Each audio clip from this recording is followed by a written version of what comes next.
कांग्रेस ने निकाय चुनाव में जिस तरह से टिकट का बंटवारा किया, उससे एक बात तो साफ है कि इस बार कांग्रेस प्रदेश अध्यक्ष करण माहरा के आगे पूर्व मुख्यमंत्री हरीश रावत की एक न चली।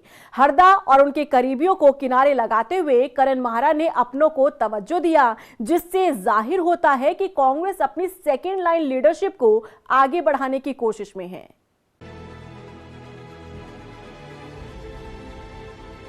निकाय चुनाव में टिकट बंटवारे को लेकर कांग्रेस के कई नेता नाराज हैं।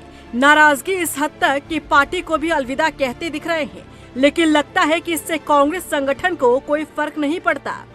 कांग्रेस के कई नाराज नेताओं की नाराजगी तो दूर की गई, लेकिन कई नेताओं को पूछा तक नहीं गया। इसके पीछे की वजह मानी जा रही है उत्तराखंड कांग्रेस की बदलती राजनीति। इस बार निकाय चुनाव में टिकट बंटवारे से साफ हो गया कि कांग्रेस प्रदेश अध्यक्ष करण माहरा के सामने पूर्व मुख्यमंत्री हरीश रावत की एक न चली। कांग्रेस विधायक मयूख मेहर हो या फिर बिट्टू कर्नाटक, दोनों ही नेताओं ने कांग्रेस के सामने नाराजगी जाहिर की, लेकिन करण माहरा ने दोनों में से किसी भी नेता को समझाने की कोशिश तक नहीं की, जिसका नतीजा रहा कि 35 सालों से कांग्रेस के साथ रहने वाले बिट्टू कर्नाटक ने कांग्रेस को अलविदा कह दिया। ये दोनों ही नेता हरीश रावत के करीबी रहे हैं, लेकिन करण माहरा ने हरीश रावत के साथ साथ उनके करीबियों को भी किनारे लगाने का काम किया।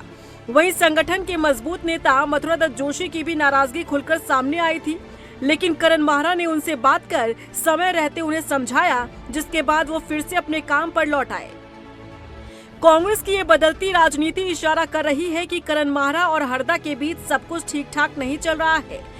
भले ही खुले तौर पर ये कुछ ना कह रहे हो, लेकिन इशारों में सब कुछ बयां हो रहा है। इन दिनों चल रही गतिविधियां ये बताती है कि उत्तराखंड की राजनीति में हरदा का दौर खत्म हो रहा है। इसका इशारा खुद हरीश रावत ने अपने फेसबुक पोस्ट के जरिए दिया है। हरदा ने लिखा कि मैं माफी चाहता हूं कि मैं टिकट नहीं दिला पाया। ऐसे में ये कहना गलत नहीं होगा कि उत्तराखंड कांग्रेस की राजनीति बदल रही है। कांग्रेस अपनी सेकेंड लाइन लीडरशिप को आगे बढ़ाने की कोशिश में जुटी है। जिस तरह से उम्मीदवार चुने गए हैं, उससे साफ है कि इस बार सिर्फ करण माहरा की चली, हरदा की अनदेखी हुई है। रफ्तार मीडिया के लिए देहरादून से ब्यूरो रिपोर्ट।